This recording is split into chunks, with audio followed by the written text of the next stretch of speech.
Hi, me and Ankit will discuss about social media in Australia. We will discuss in this presentation about the importance of social media security, current and potential laws in Australia, reporting mechanism, some court cases and lawsuits. In Australia, 90% of the people have internet connection. Moreover, over 80% of the people make use of the social media that has been regularly increasing day by day. People of Australia mostly use internet for work, education, entertainment, communication and to stay connected with their near and dear ones. According to the ABS, which is Australian Bureau of Statistics, the most widely used and favorable social media sites are Facebook, YouTube, Instagram and TikTok. Most of the users are between the age group of 18 to 29. Importance of social media security.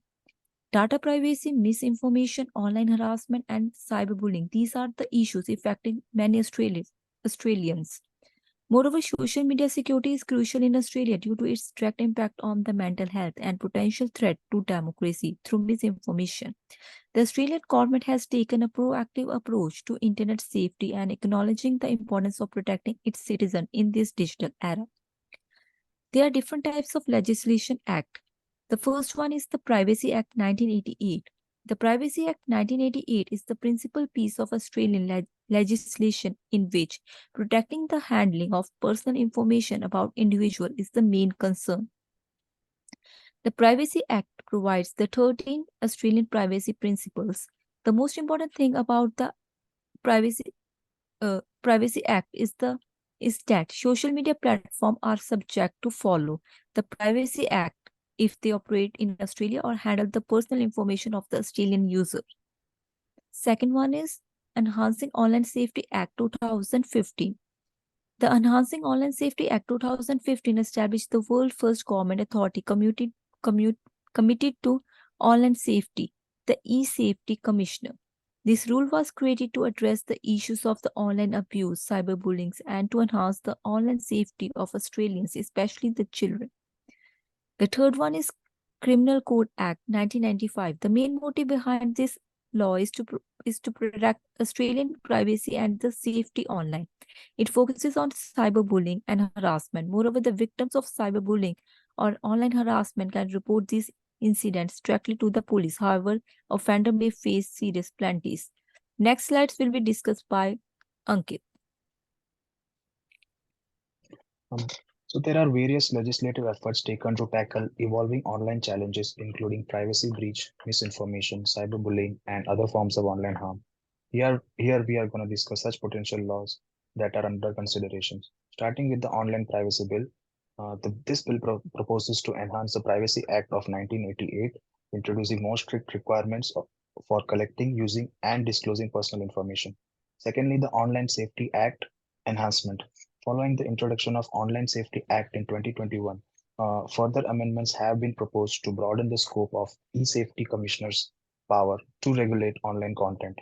There are new proposals that aim to obtain clear and informed consent before collecting or sharing information with them. Social media companies may be required to be more transparent about their data practices, including how they target the users with the content and the advertisement, and to provide users with more accessible options to manage their privacy settings. Special considerations are being proposed to protect children and other vulnerable groups from online risks, including strict age verification processes and setting restrictions for content that could be harmful. Protecting the public interest is also a challenge to effectively protect users without violating their freedom of expression. This means defining clear boundaries around harmful content while safeguarding the right to free speech. Moreover, the development of these laws involves consultation with a wide range of stakeholders to ensure that regulations are balanced and effective. So how do these users report their issues?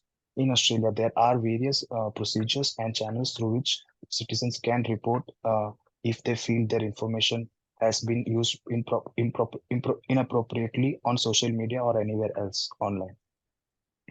The OIAC, which stands for the Office of Australian Information Commissioner, is a platform where individuals who believe their personal information has been mishandled by social media platform or any other organization can file a complaint with them.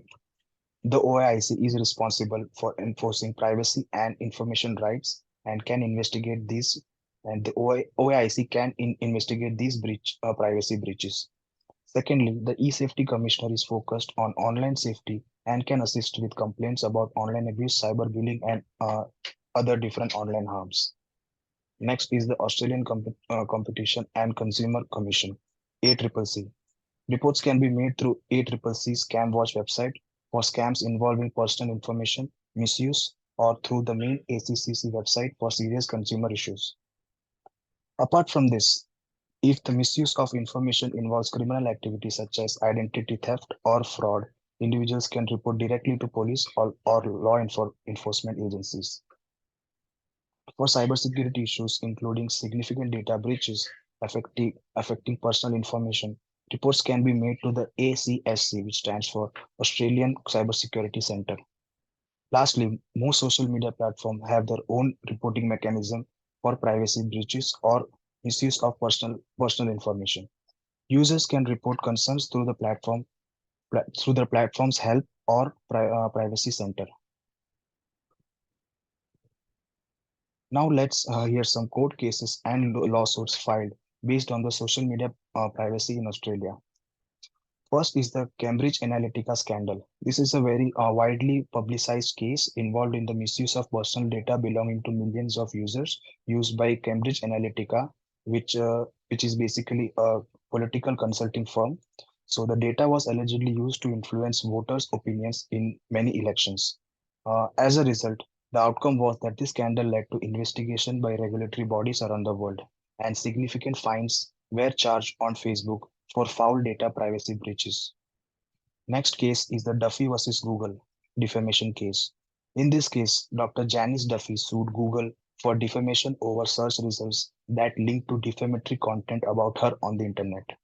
The Australian Supreme Court found Google liable for defamation, highlighting the potential liability of search engines. Lastly, Waller versus Nationwide News Private Limited case. This case involved a former youth prisoner, Dylan Waller, who sued media companies over defamatory comments made by third parties on the company's public Facebook pages. The outcome of which was the High Court of Australia made rule that media companies were liable as publishers of third-party comments on the Facebook pages.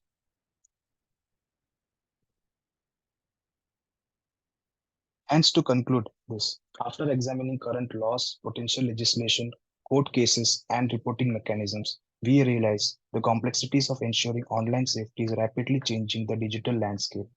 As we move forward, social media laws and policies will be essential to protect individual rights and promote a healthy digital environment for future generations. That's all from us. Thanks for watching.